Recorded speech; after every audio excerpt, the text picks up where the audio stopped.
A live recording of the Stacky Benjamin Show. I'm Joe Saul-Sehy. I'll be telling you who these beautiful people are, interviewing these beautiful people.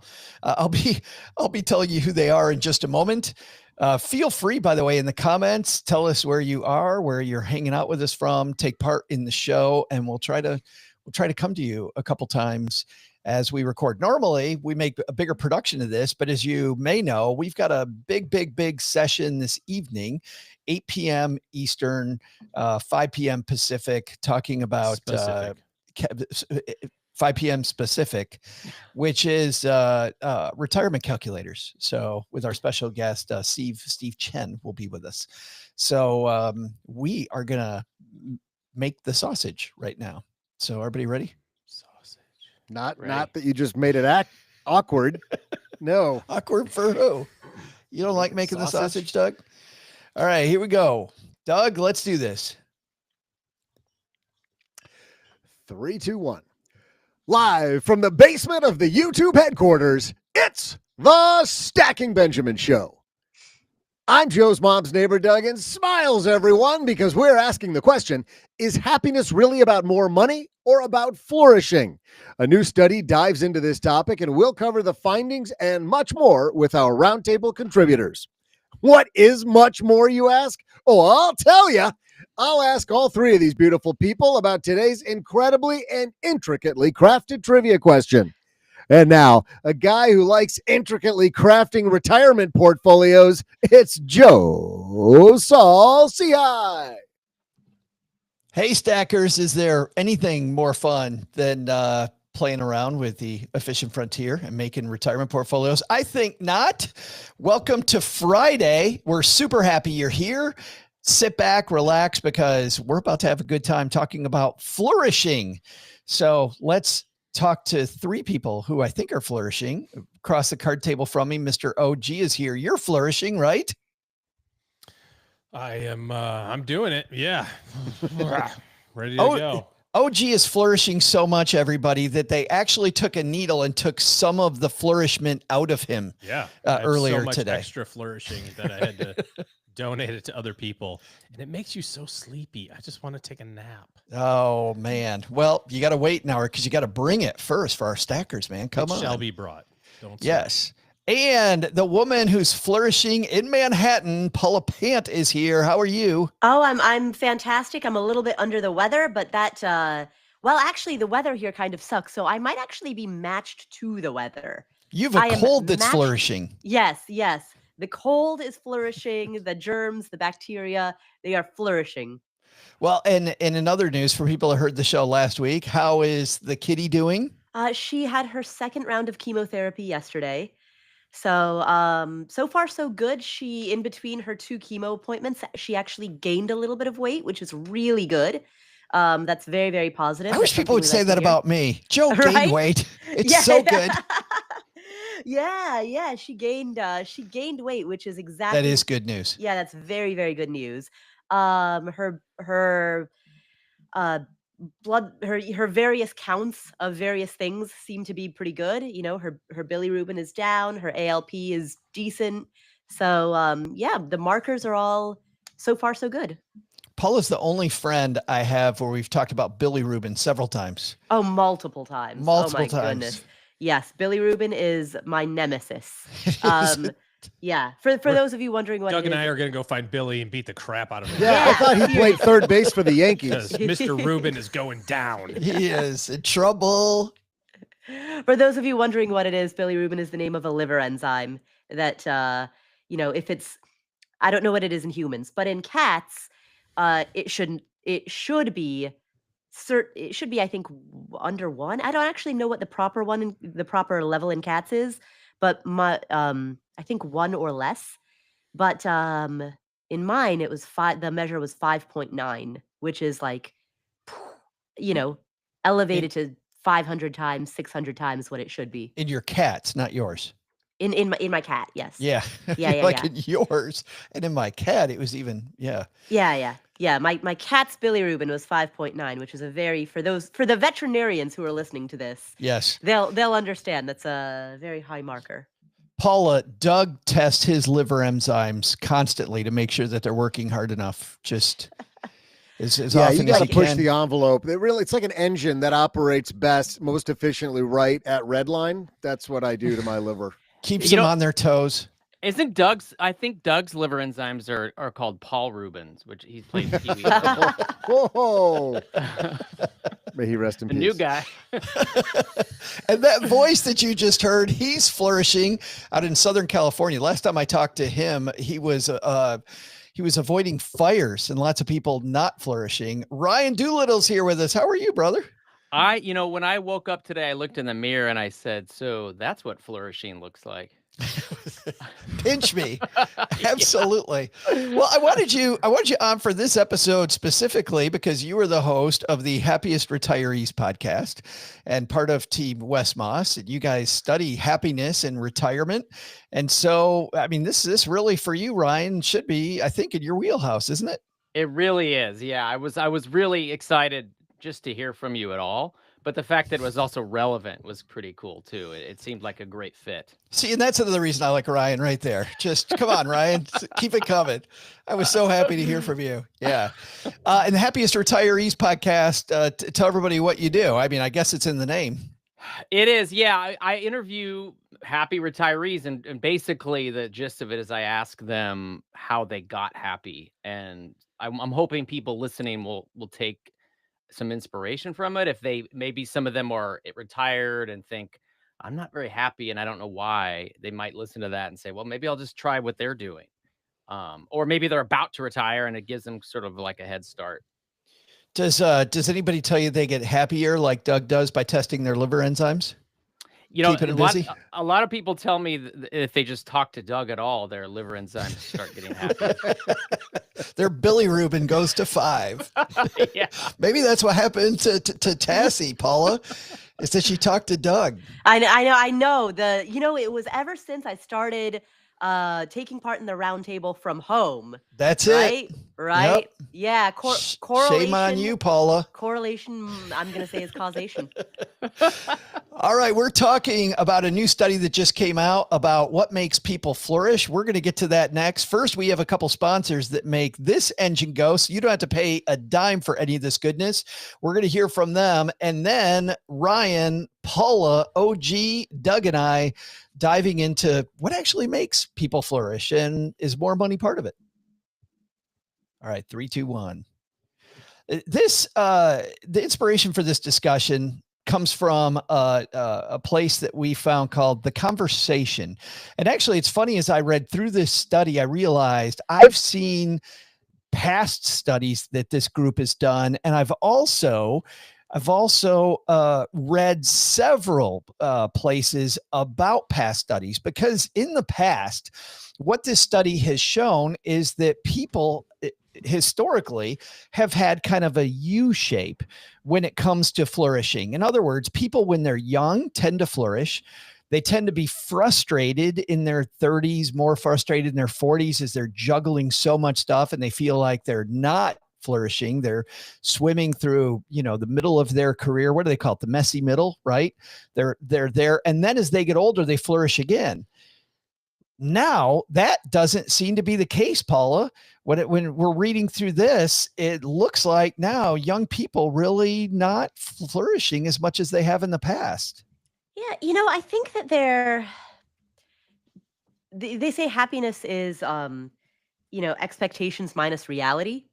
And I think that as expectations have increased, the level of disappointment also has correspondingly increased. And so it used to be, I think for a lot of people, it used to be the case that just getting a job, having, a, shelter, food, clothing, like that level of stability would have been enough to make you happy. But now I think there's much more of a comparison game, and that feeling of that feeling that a lot of young people have, that they are relatively being left behind, even though in absolute terms their life might be still solid, can lead to a lot of disappointment. So you're saying that because I have this device in my hand where I can FOMO over what everybody else is doing. By the way, a device in my hand, not hooked up to anything, where I can watch miraculously videos that are beamed into me in a way that they've never been able to be beamed to me before. I'm learning that I suck versus everybody else. That's what you're saying? Well, I think I don't want to cast all the blame on Sure. social media or on the internet. I think that's it's easy to do and it's a convenient scapegoat. I think that is one of a multitude of factors. Yeah. Oh, gee, did it surprise you that young people appear to be not really flourishing now? No, I mean, obviously there's a lot of outside factors. COVID obviously messed up a lot of stuff, right? Education, in-person learning, social stuff, that was just a disaster for people in different times of their lives. My kids were, I think, 8th grade and 6th grade when COVID happened, or maybe 7th and 5th perhaps. But switching to virtual learning and not being around their friends, and all of that has had an effect. And then there's also obviously the financial impacts of different things, whether it's just harder to get a job, or like Paula said, maybe the income isn't exactly what you thought it was going to be, and you see some social media stuff or whatever the case may be. I even caught myself today doing it. um, and I think some of it has to do with appreciation for hard work. It seems like sometimes we don't give enough credit to the effort given when people do stuff. And I literally did it today, and I feel awful, like, having thought about it in the last, I don't know, 5 hours since we recorded earlier. I said, you guys remember me saying this, we were talking about kids graduating. And I said on the podcast, congratulations for doing the thing largely everyone expected you would do, about graduating high school. And that almost, and I know I've said that in jest to my kid. And I know in some point that's funny. Ha ha ha. Yeah, I graduated high school. Everybody does that. But I also recognize that was just a lot of work. Like, it's harder to go to school today than it was when I was in school. I didn't have the challenges of, like, I could press the easy button and have Chat GPT give me the answer, or do photo math on my phone where I just, like, take a picture of a math problem and it solves it. Like, it was a different way of doing it. I didn't have the stress of social media, like Paula said. So, so I think we do ourselves and do people around us a little bit of a disservice when it was just some of the language we use that, like, maybe diminishes something that was, a pretty good accomplishment. Like these graduates, whether high school or otherwise, worked hard. Like, that's all they know right now. They don't know, bricklaying yet. That's also hard work. But this is an accomplishment, and we should spend more time, I think, praising people for successes, as opposed to spending more time, going, well, How come you can't be better? it's close. Yeah. When I play golf with Doug, it's like, I'm constantly, I'm like, dude, 8's a good score, bro. That's pretty good, man. Everybody loves a snowman. Yes, snow. It's like Olaf. Put another Olaf on your card. It's so exciting. You broke 120, Doug. High five. How did this go from talking about flourishing to talk about hazing, making sure Doug doesn't flourish? Well, no, that's not hazing. It's the exact opposite of it. What I'm trying to do. Yeah, trying to build people up around you, right? Build them up. Bad golf scores are good too. I want to stick with you for just a second, because you've got your oldest, OG, who's right on the end of this at 18, at 18 years old. I mean, are you seeing him really struggle with the transition from, he's just finishing high school and getting ready to go into college? We're not at that spot yet. I mean, there's still so much of the final wrap up of everything going. He hasn't been in school for 2.5 weeks. And I know he did say, I don't know, a few days ago, like, I'm kind of bored. I need some structure. Like, I as much as I hate getting up at 8 o'clock in the morning, that does provide some, I just can't always get up at noon. That's cool. That's cool when he says that, a little self-awareness. I recognize, but it's also, it's like summer break, right? There's no, until he starts school, college, it's just another rotation of the seasons, right? It's like I finished class, now I get summer break, now we start class again. But this time he's going to start class 4 hours away on his own. in a different town with And all new people, you know, having to and decide to go to class, to wake up, to and do the and thing. mommy and daddy not there. Yeah. Nobody's there. Right. So Ryan, I wanted to save your initial contribution for the other side of this because it's what you do on the podcast. So we got this straight line from 18 to 40, and then between 40 and 50, this jump, 50 to 60, a jump, 60 to 70, a jump. People 80 and older report that they are flourishing the most. Why do you think that is? Why, as we get older, do we find that we're really feeling more joyful every day we get out of bed? You know, it reminds me, I That's right. interviewed a guy who runs a horse retirement, stable, for lack of a better word. It's a big horse retirement community of race horses that used to be, successful I used to be something horses. Is there Yeah. is there a glue factory right next door, and this guy's just finding multiple revenue streams? His last name was Elmers, so I'm not sure. no correlation. But he said something that really, I found, it made me happier just hearing it. He said, man, being old is awesome. I love being old. I like it so much better than being young, because if I, like, for example, if someone invites me to something and I don't really like them or I don't want to go, I just say no. And they go, well, he's old, whatever. They're not offended. So I think there is something there's a sense of freedom of being older.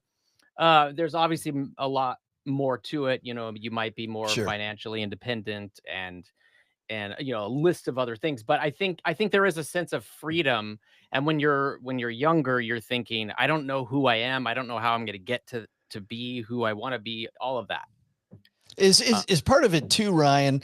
I'm thinking about when I saw the Rolling Stones and Keith Richards came up to the microphone and he's like, I'm so happy to see everybody here, Jacksonville. He goes, heck, I'm just happy to see anybody here. Like the way Keith Richards looks like. Yeah.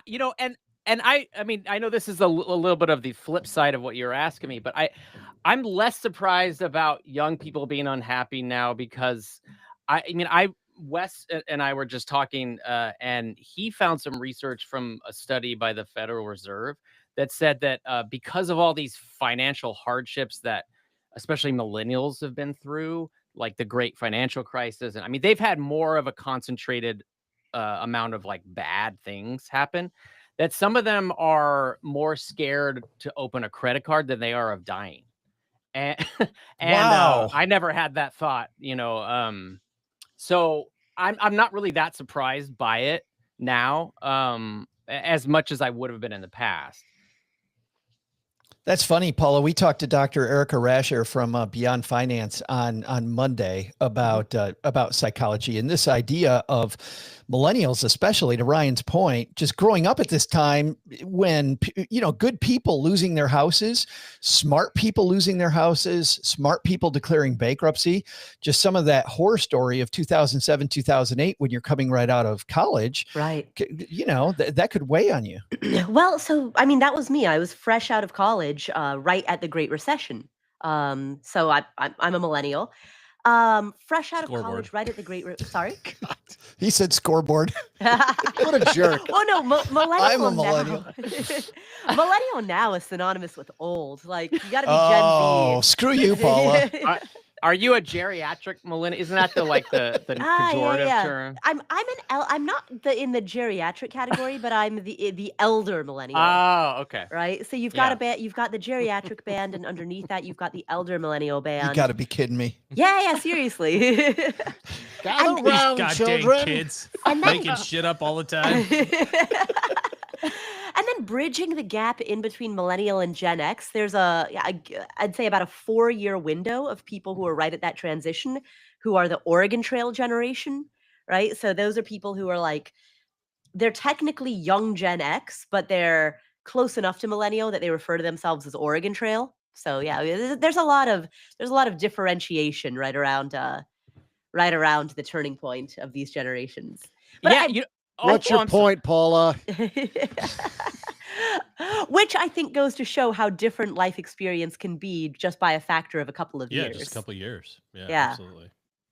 When I graduated I would be that younger Gen X, Paula, and I remember at my college graduation, the valedictorian, who by the way was not me, said that she said something like, in a few years this undergraduate degree won't be worth what it is. And I remember like I was in such a good mood because Fonzie was our speaker.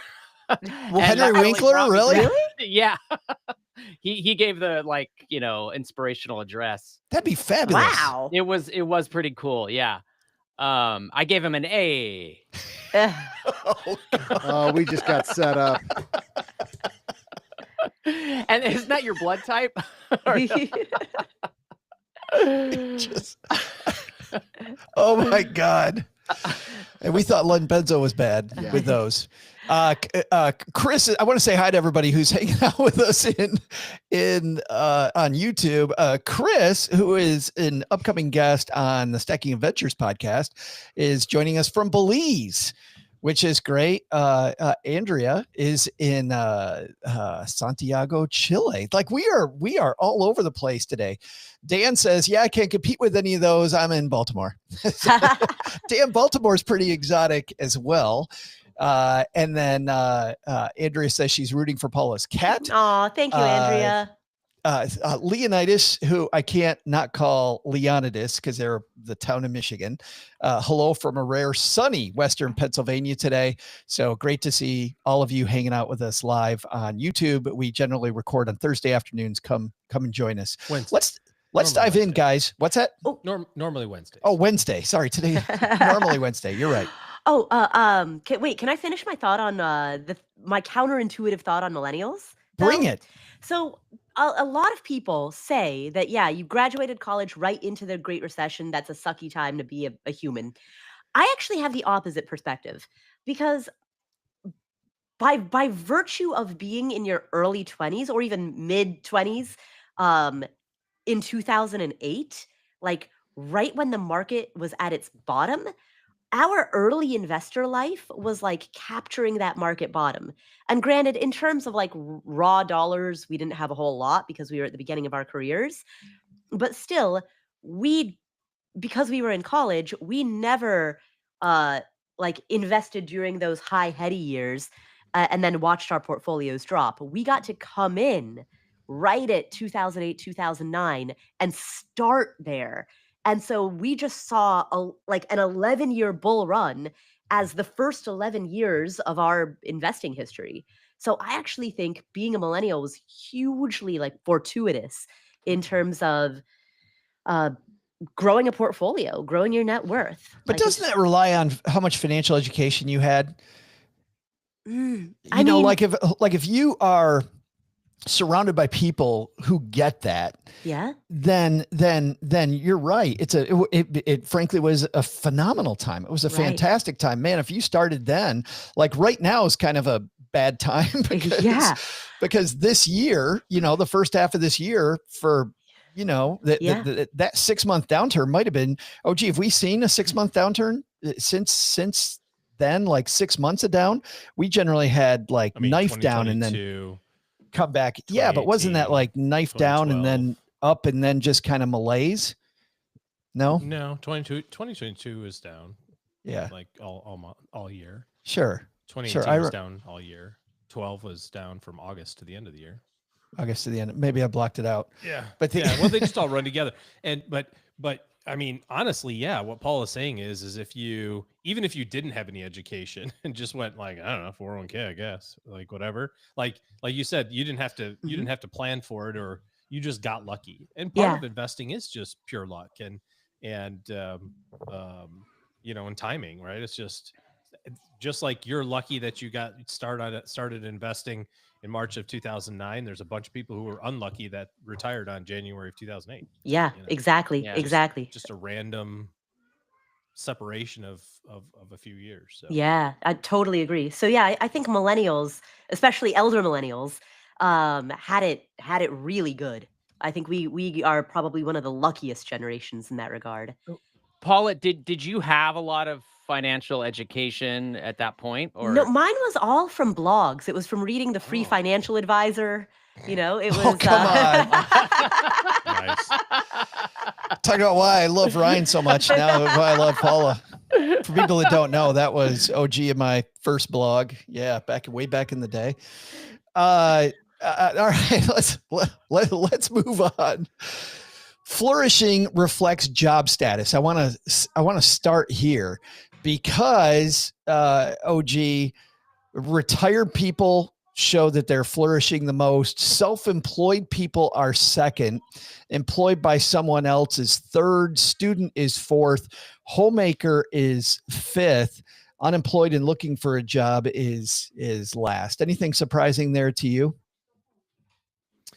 I don't think there's anything surprising. No, I mean, obviously there's pros and cons about each one of those, but it did, as I read through this, I just looked at the pictures. God, there's so many words. I just looked at the pretty pictures and I was like, I was drawn by that attracted my attention because I was like, okay, retiree, self-employed, like that makes a ton of sense to me because sure, if you're financially independent, well, assuming that you're retired and you're financially independent, I guess that might be two separate things, but it makes sense that you're at that stage of your life, right? You're like, okay, we're on to the next thing. Like, I feel pretty good. The kids are gone. I've raised a couple good humans. Like I'm in the grandkid stage where I can send them back, like that's a fun time. And being an entrepreneur, I don't know why anybody would not do it, honestly, from my perspective, because while there's a lot of stress that goes with it, there's so much freedom and specifically around time. And then as your business does better, money freedom, where it's like, you can design whatever sort of life you want to design. And to me, that's kind of the ultimate kind of freedom perspective is, do I get to do what I want to do when I want to do it? And if I can control most of those things, then I feel pretty good. Does somebody got kids in the background or people talking in the background? I think I had a kid come in and he went back out. Sorry. Just feel free, Ryan, to mute yourself if you hear it. Yeah. Hey, my wife always says that to me. So. Are we married to the same person? My wife is like, okay, wrap up the story, man. All right, here we go. 3, 2, 1. Well, Ryan, does retire being at the top of this, does that correlate, you think, with financial independence, or like OG says, the flexibility that I don't have to show up at work every day? I think it's what OG said about doing whatever you want to do whenever you want to do it. That's what we have found has been really the new definition of retirement, at least for the happy retirees. It's not, I mean, what people always associate retirement with is sitting in the lazy boy. And, I'm not going to go to work, so I'm automatically happy.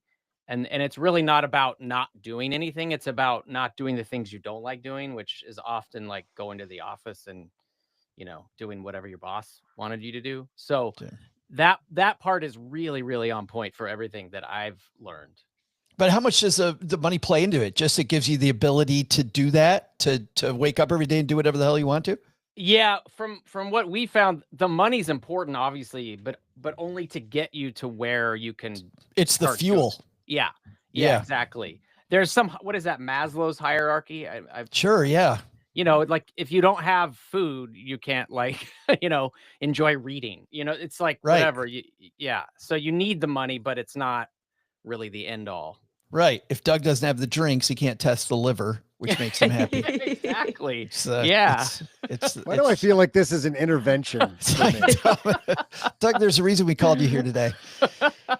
Paula, I want to talk to you about something else that's on here. If you talk to a lot of self-employed people, or you just look at this from afar, you're like, man, being self-employed, being the boss, that's somebody who's stressed out all the time.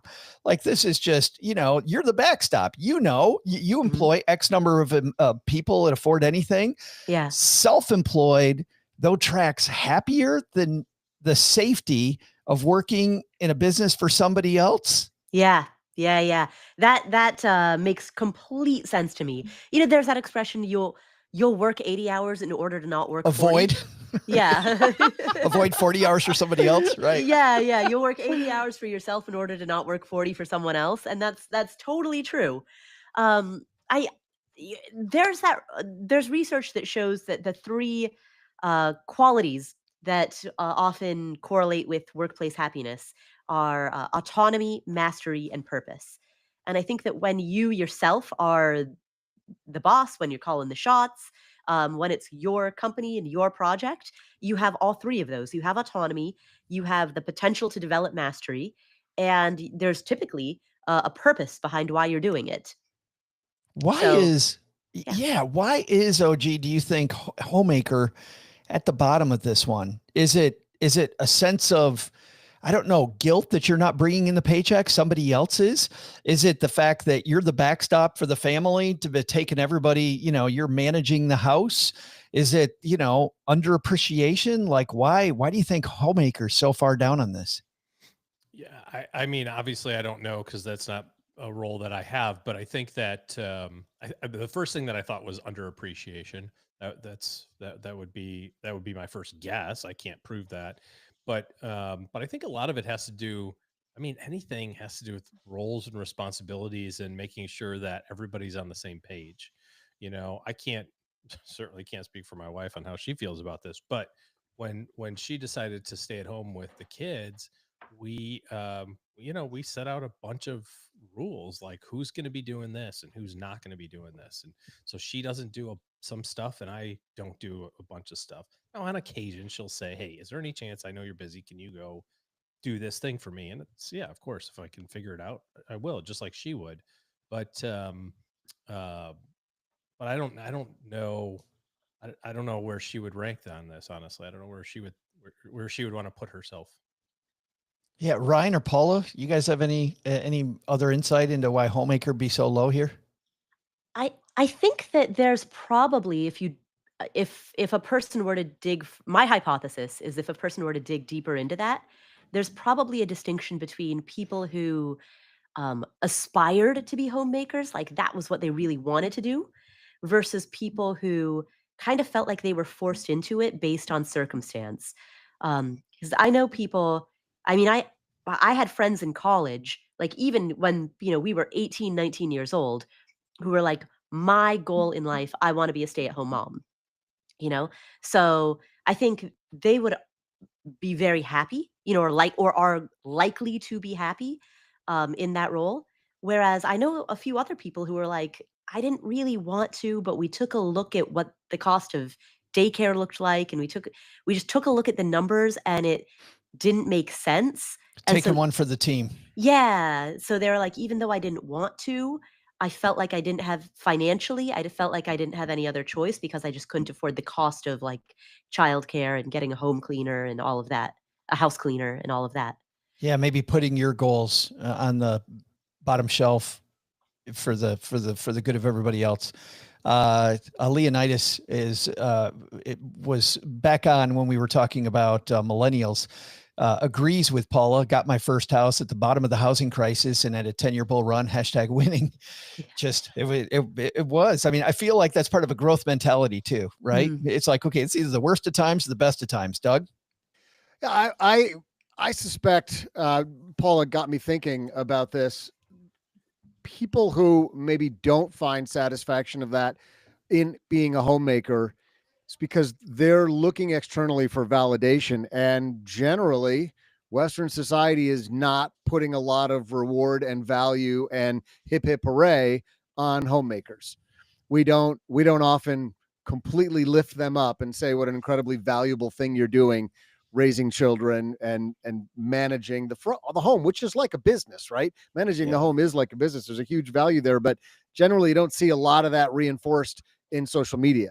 And your brother is the homemaker in his family, right? He was for the whole time his kids were growing up and until recently. And yeah, I mean, they just kind of threw traditional rules out the window, and it was great. Yep. Was he flourishing, do you think, or not? Let's move on to the trivia, Joe. That's a whole different thing. That's a whole different thing. Back to Leonidas. I'm gonna stumble on that word over and over and over. I'm a stay-at-home mom, and so far it's my favorite job. She says, raising our sons exactly what I want to do. Speaking of moving on to the trivia, it is that time, and at the halfway point of the Stacking Benjamins show, if you're new here, is where we have this amazing Friday competition between our three frequent contributors, Paula, OG, and Jesse. And Ryan, you're playing for Team Jesse today, which means we got some good news for you and some bad news. Which one of those would you like first? I'll take the bad news. Well, the bad news is you're not winning. You are tied for second, which means you're tied for last. So, Hey, I'm used to that position, so it's fine. OG has 6. You and Jesse have 4.5, and Paula has 4.5.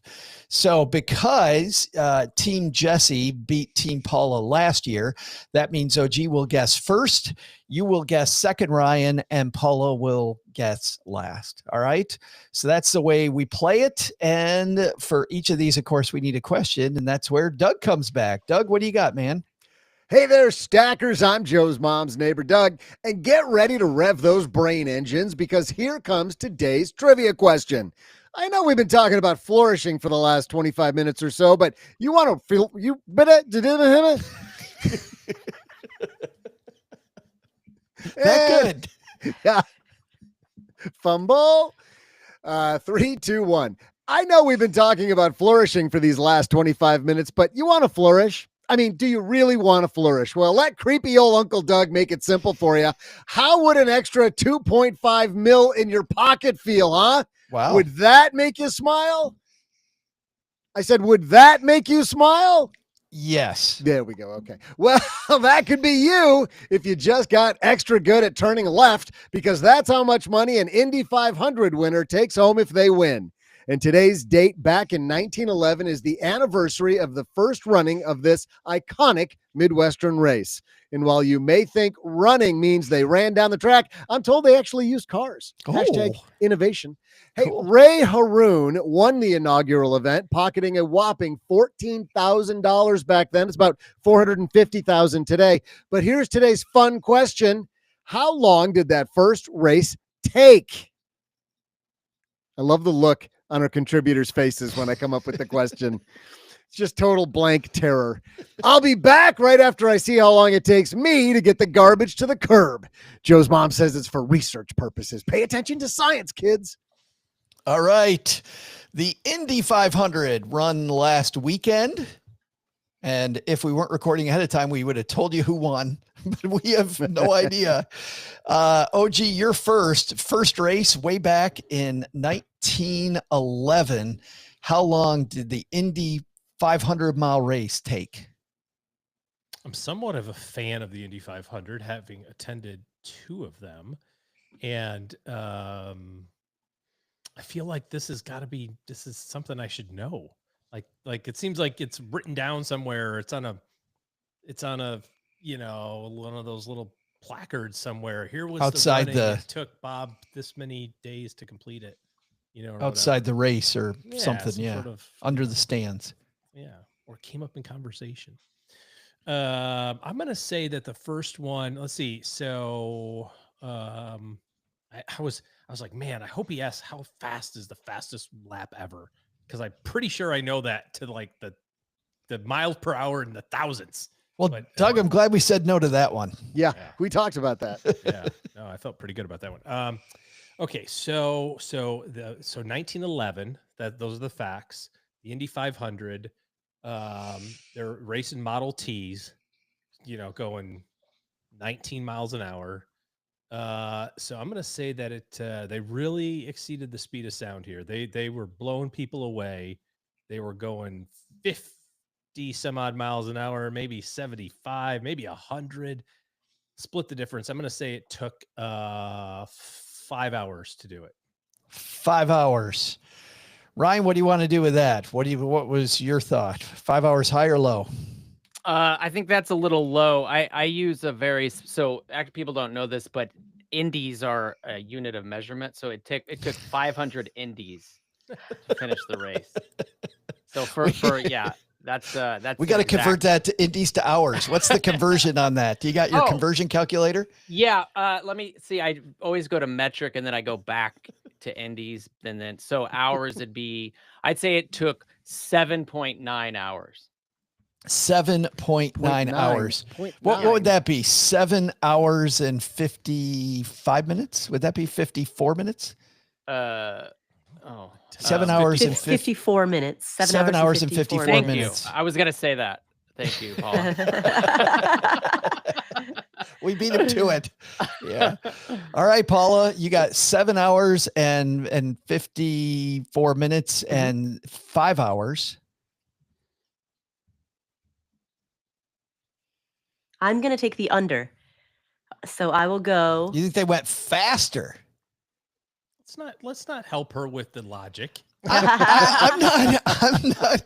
I'm not questioning. I didn't mean to be questioning. I'm just That sounded commenting. like a question mark if I ever heard one. Yeah, just seems like a very long time. Yeah, I'll take the under. Why not? So, okay. So OG's guess was 5 hours. So I'll go 4 hours and 59 minutes and 59 seconds. There it is. She caps him off at the knees. And that's the way the game is played. Who's right? We're going to find out in just a minute. We'll be right back. All right, OG, you started off with 5 hours, which seemed really good until Paula took away half of your win. How you feeling? Yeah, I just said 100 miles an hour. I don't know that that's right. It might be like 50 miles an hour. So you think it might have taken, you think it might have taken longer? Yeah. I think it's longer than 5. Wow. Ryan, I was trying to pick a number that somebody initially would think is grossly too high. And I got right with half of them. Half of them got it. Paula, you wanted us all to pick under that. Yeah, I did. Like, oh my God, 5 hours. 8,500 is like 2 hours and 10 minutes now. Well, you didn't take the bait, Ryan. You feeling pretty good after OG mea culpa there? I do, because it's my understanding Jesse gets really angry when people screw up his score. You know, Jesse Kramer's angry guy. How would that guy, could you imagine that guy angry? I can't. No. Yeah. So Paula, 4 hours and 59 minutes, and OG thinks he is ran it too quickly. So yours will be even quicker. You feeling good? You know what? I'm not feeling good about this answer, actually. But well, Paula, you trusted your gut and it hasn't worked for 10 years in a row. Like, all right, Doug, who is going to win this Indy 500 flavored trivia today? 1 second, Joe. I've got a lot of math to do. You don't have to do that. No one likes it. No, It's only really you don't like One it, and I person do it doesn't like because it. you don't The like one it. person was 1 hour, 11 minutes, and 19 seconds too high. One guy was 1 hour, 19 minutes, and 12 seconds too high. Just freaking say the answer. We can. Andrea's wondering how many numbers can OG use in a single sentence? Back when you were guessing. It's so good. Okay, here we go. You done? The calculus has been Can we completed, Can we? and we're catch up ready to now? roll. Okay, thanks. 3, 2, 1. Hey there, stackers. I'm super fast garbage collector and guy who now smells like a week-old litter box left out in the sun, Joe's mom's neighbor, Doug. While the first running of the Indy 500 didn't take a week, it sure took a lot longer than races today. While current races are completed in around 3 hours, so let's call it 180 minutes, right? That 1911 race took 372 minutes less than what Ryan guessed. 103 less than what Paula, more than what Paula guessed, and 102 more than what Jerkface guessed, because the correct answer is 402 minutes and some change, making OG our winner.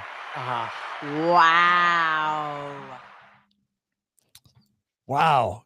So 402 minutes, 6 hours and 42 minutes. 6 hours and 42 minutes. 6 hours and 42 minutes. Hold on. What did Ryan guess? Yeah, Ryan was closer. I was 7 hours and was 7 hours. So he was an hour and 10 minutes. So Ryan won. Ryan's off by 70 minutes. God, pay attention. Good job, Ryan. The look on Doug's face.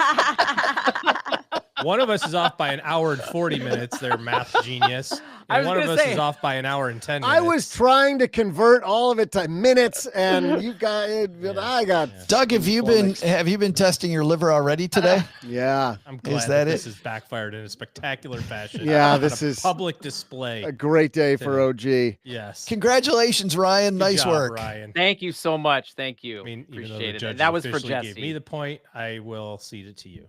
Could OG you still a imagine jerk sitting out there for 6 hours, OG, having been there? I have been there for 6 hours. It's called a rain delay.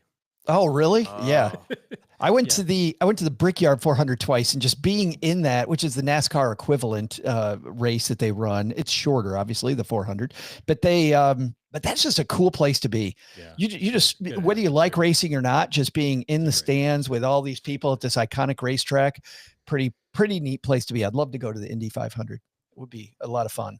Let's get back into something else that I've really been enjoying, which is what makes people flourish. And this recent study that was done on the topic. I want to talk about this idea, Ryan, of religious attendance. So people that go to take part in religious I don't know, ceremonies, I guess we'll call it, more than once a week, are the happiest. If they go once a week, they are happy, but not as happy. 1 to 3 times a month, less happy. If they never go, they're way unhappier. Did that surprise you? No, it didn't, because we for Wes's last book, it was called "What the Happiest Retirees Know," and That's funny. I have it right here in front of me. Oh, wow. Yeah. That's great. I'll send you a check later. But we interviewed about 2,000 retirees and found that they were 1.5 times more likely to be happy if they attend church, once per week. And attending twice per year seemed to be like the bare minimum of being somewhat happy. So who knows what exactly that says about it. It didn't really get specific about religions. It was just like that thing, that community support, which is kind of what the article was saying too. Well, and that also is interesting, Paula, because we're going to do a week about retirement and accumulation planning. And as we're setting this up, we're going to be interviewing the creators of a documentary that came out a couple of years ago called Join or Die, which is a documentary about how if we belong to some group that's bigger than us, maybe not religious, maybe it's the Kiwanis, the Rotary Club, but it could be your church, that you are more likely to feel happiness. Do you think it's the act of joining, or do you think there's even something more with the fact that we're in a worship service? I think with religion, it's two things. Part of it is a belief in a higher power. And I think that belief can have a lot of positive effects in your life. And then in addition to that, there's also the community element. There's a major community element when it comes to church or temple or synagogue or any kind of religious ceremony. And so I think it's the combination of the two. That was wild. OG, were you surprised at all by this? No, not in the least bit. Yeah, not on the religious / group type of thing. I mean, again, for it provides grounding and hope, and regardless of what religion it is, they all have a similar flow to the thing, which is do some good stuff, don't be a jackass, people are looking out for you. You know what I mean? Like, it just provides a little bit of it's okay. I want to hear that sermon, by the way, the don't be a jackass Don't be sermon. a jackass.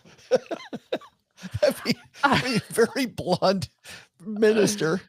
I think it's also I don't have stats on this, but it seems like it's also just like a sense of meditation. It's an hour where you can't look at your phone or, think about the Indy 500. I guess you could think about the Indy 500, but you couldn't actually watch it. Is the word think about, Ryan, or gloat? Would the word be gloat? About how you don't think about more? winning. Right. Some say that was a better win than the person who won the Indy 500. winning on the Stacking Benjamin show sure beats doing the real thing. Paula, were you going to say something? Oh, I was going to say, if you think you can't look at your phone in church, you've never watched The Simpsons. Well, Paula, let's stick with you because, we hear people say, well, women are flourishing less, men are flourishing less. And certainly there are different ways where we can say this segment of the population is really struggling in this area more than others. But when it comes to this study, just not money, but this overall happiness, men and women almost exactly even. Did that surprise you? Yeah, no, it doesn't. It doesn't surprise me at all because I think both men and women are dealing with struggles, and they might be different types of struggles, but they're like both dealing with struggles. And I think that we live in this era of outrage media where people, there's a huge industry of people who get paid to make us angry and who get paid to make us tribalistic. And I think that outrage media has created this narrative that we now live in this era of men versus women, when in fact the reality is it's not men versus women, it's the us together, dealing with the fact that we live in a cold, inhospitable universe in which death is the final outcome, right? It is us together dealing with that. But we can forget that because there are a lot of people who get paid to make us tribal. Well, that Ryan, sounds way better, Paula. Wow, Paula's not getting invited on the happiness podcast anytime soon.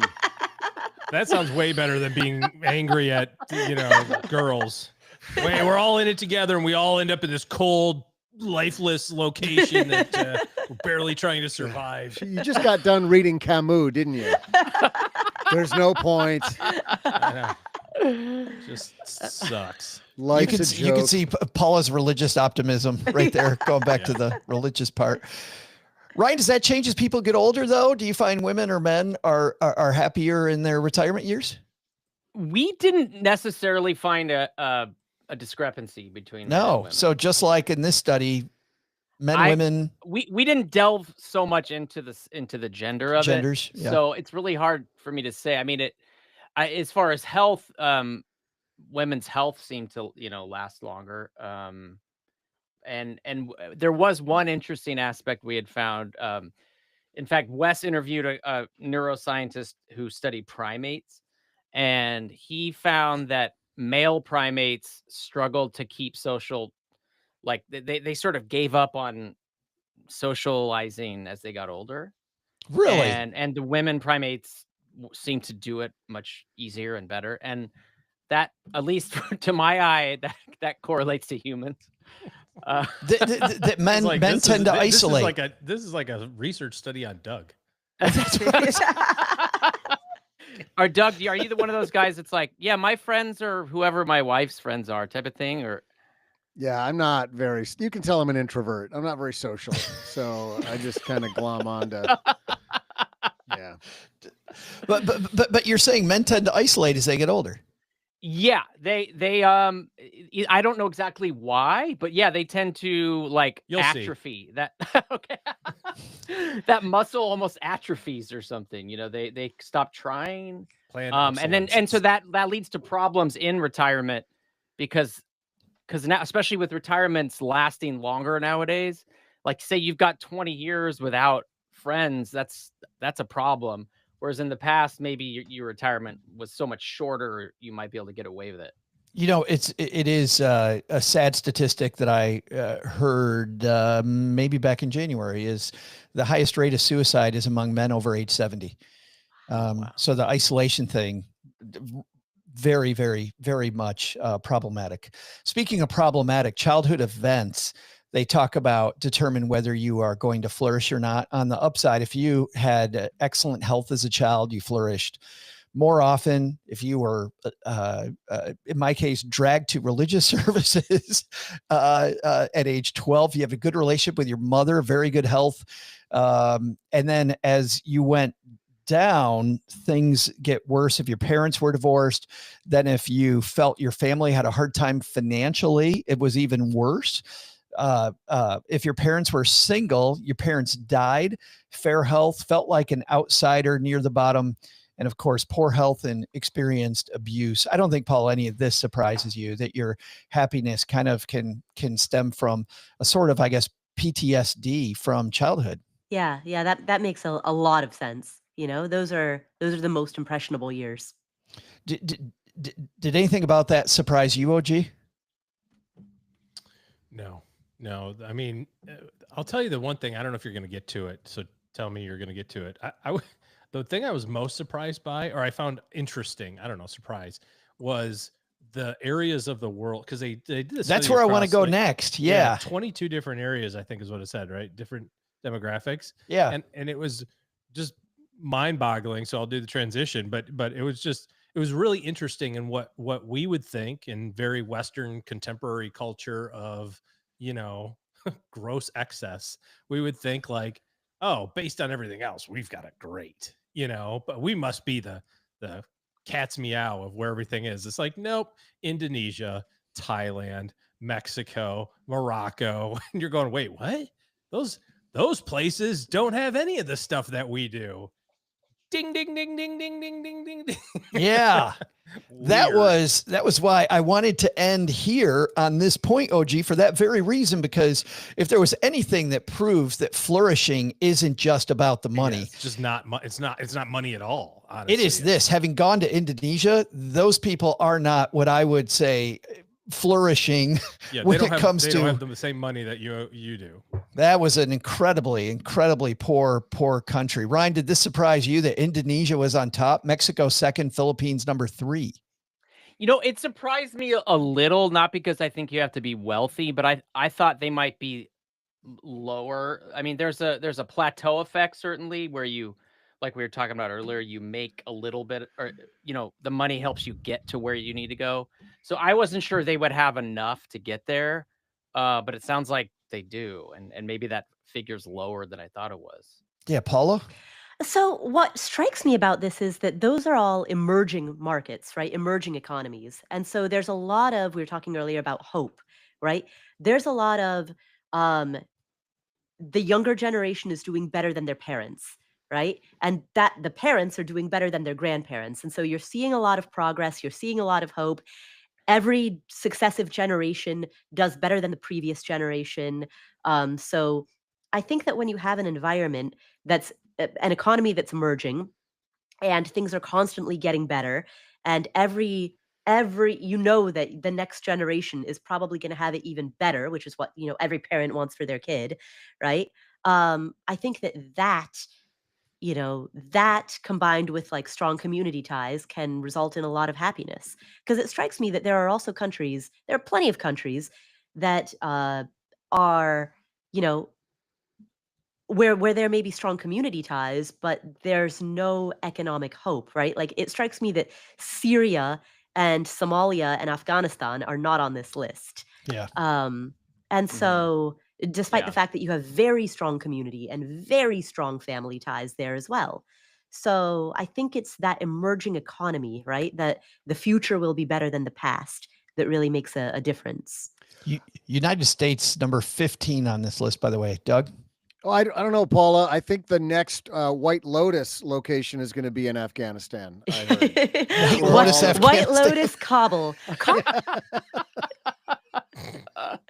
Kabul used to be the Paris of the West, or of the East. The Paris of the front lines. Yeah. Wait, this lotus is a poppy seed, and it's being trafficked. No, yeah, whole different show. Brazil, Poland on the list, by the way. We've been talking a lot about Poland. Next week's show, we're going to be talking about Poland a little bit. And Paula, you and I talked about how well the stock market's done in Poland this year as well. People pretty happy there. You know, what's wild is that I've seen other studies that show that people in the Nordic regions, right, are the quote happiest people on earth. And I'm not seeing any of those countries on this list. I don't know if they were included or not included. Maybe that's it. I don't know, but I'm not seeing that former research, those people showing up. It's interesting. We talk about flourishing. When it comes to flourishing, OG, help us put a cap on this. What do you think flourishing has to do with finance? Ooh, what does it have to do with finance? I mean, obviously, the more comfortable you are with your circumstances, like Paula said, in terms of hope and optimism, that's really the biggest thing. I think that when it comes to making, decisions about money or decisions about the future, if you can give yourself the most opportunity for um, choices in the future, right? Like not locking yourself into one decision, or not making the biggest mortgage purchase that you can exactly up to what the bank will allow you, so that every single day you have to exactly be on budget every single minute of every single day to afford it. Like, giving yourself flexibility and choices equates to, in my opinion, flexibility, which is, I think, probably one of the biggest features or factors in being happy. Ryan, how about for you? Yeah, I think that well, first of all, I was surprised that India wasn't higher Yeah. on that, because I mean, a little bit of what Paula was saying, they seem like an emerging market. Maybe they're more emerged, and so maybe that's why. But they seem like they're on the way up, and like you would be that thing where you're doing better than your parents. Whereas India down there, by the way, right around the United States, right in the same general spot. And that's one of the big things I hear people say here is, for the first time, kids are doing worse than their parents or something, right? So that's like, not obviously that's not everyone, but that might play a big role in why we're lower on that list. So I don't know, it was really eye-opening. I was surprised by some of these countries. And like you said, the Nordic regions, maybe they weren't included, because I thought they would be up there. I would have thought so too, that we would have seen Norway, Denmark on there. But money, how do you think money plays into this? I think money plays into everything to some degree, but I think it when you start looking at it as the savior is when you get into trouble. But if you just make the right choices and get to where you have it's all about getting that flexibility. And I'm kind of saying what someone else said with that, but if you can get to where you're flexible enough to do the things that make you happy, you're in the driver's seat and you can win the Indy 500, because like that's really the purpose. But some people, like, they make money and then they're like, well, I got this dopamine rush from making money, so I guess that's what I need to do, is just keep making more money. And that doesn't really go anywhere. And that may go back to what we talked about earlier, Paula, about self-employed being employed by somebody else. Is that flexibility Ryan's talking about? What does it mean for you? Where does money fit into it for you? Well, I think money simply gives you choices. It gives you choices, it gives you options. And when you have choices and options about your life, like, I think you are likely to be happier, because whatever it is that you are doing, or experiencing or buying, is something that you chose, right? It's something that you freely chose. And if you dislike it, then you can choose a different path. And so it gives you the ability to uh yeah to take control over your life, rather than to be controlled by rather than to be controlled by a lack of money. And I love the fact that it's only one part. Like, you still have to choose. When you were talking about coming out of the financial crisis, you can choose to have that be the weight, or you can choose that was a heck of a place to start from. You choose to work for somebody else. Even if you do work for somebody, to be an entrepreneur, or be an entrepreneur. You choose. Certainly, there's the childhood trauma stuff, but you don't choose that. And I think that's important. But looking at joining, and this idea of the religious, aspect is really, really pretty interesting. We will link to this on our show notes at stackingbenjamins.com for all of our stackers that want to take a look at this really, really wonderful study with some pretty surprising results.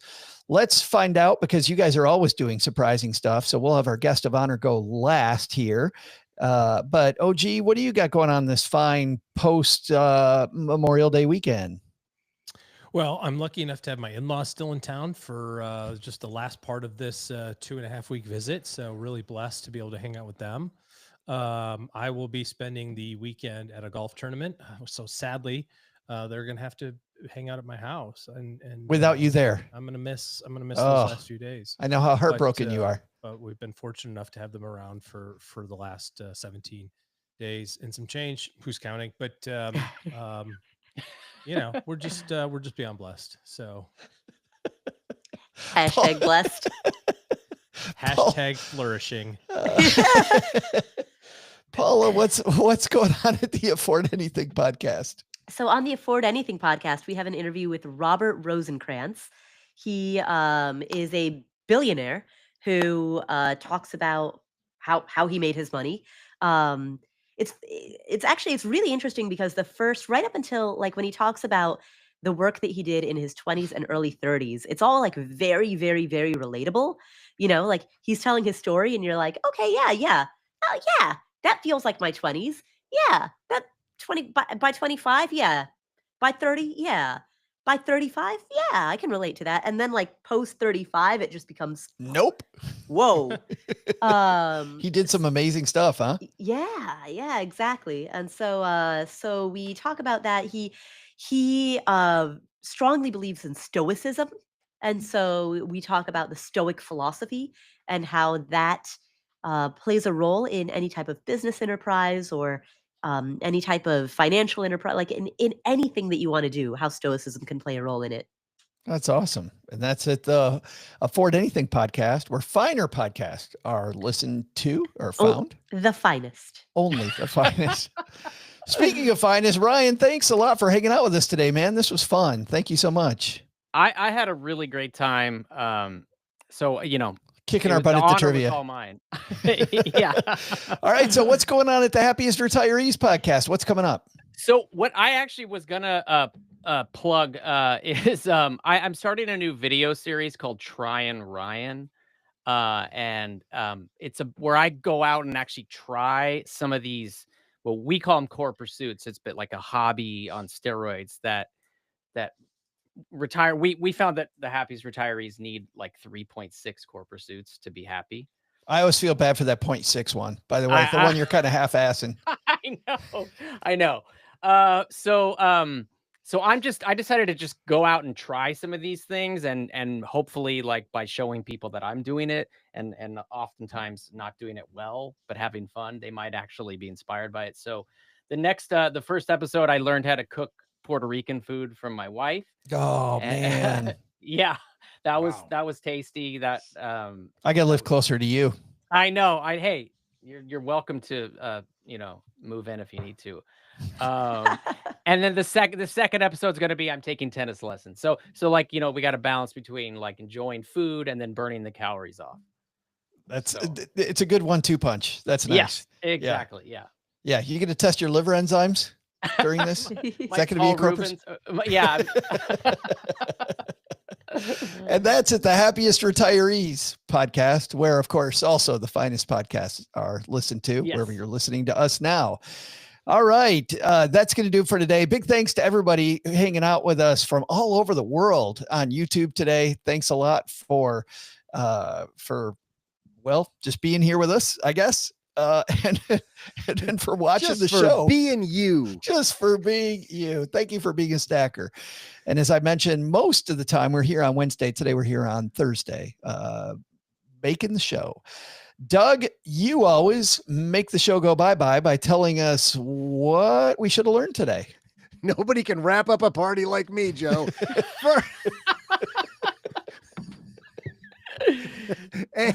First, take some advice from Paula when she revealed the pointlessness of life in a bleak, frozen, T.S. Eliot-like wasteland.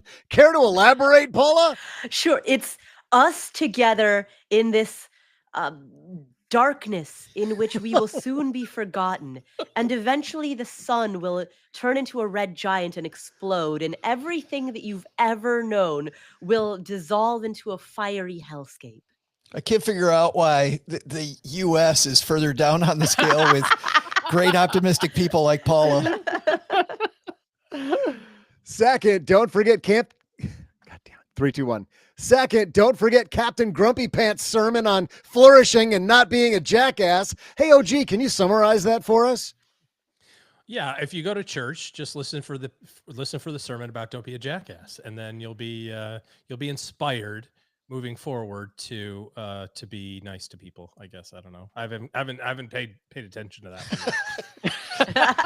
I'd actually recommend to all the stackers out there, go to your religious leader and request it.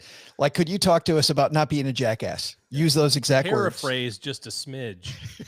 Your Honor, if you can't, I don't know what do you call them? Your Eminency, your Highness. You're not allowed to use the word jackass. But I did see it on a Mountain Dew commercial, so I guess it's okay.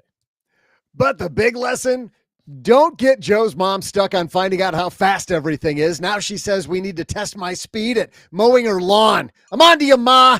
It's time to drop my El Camino engine into the tractor. Thanks to Ryan Doolittle for joining us today. You'll find Ryan happily hosting the Happiest Retirees podcast. We'll also include links in our show notes at stackingbenjamins.com. Thanks to Paula Pant for hanging out with us today. You'll find her joyously pontificating and using all the polysyllabic words on Afford Anything, available wherever you listen to finer podcasts.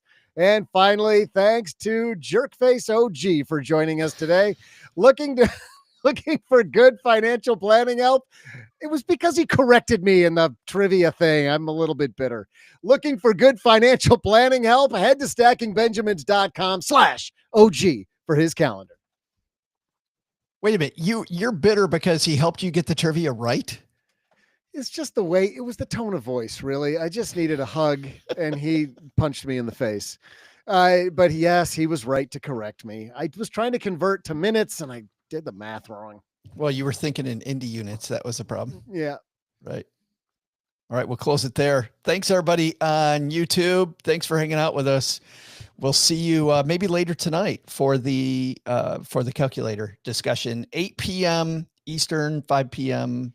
Pacific. Yeah. All right.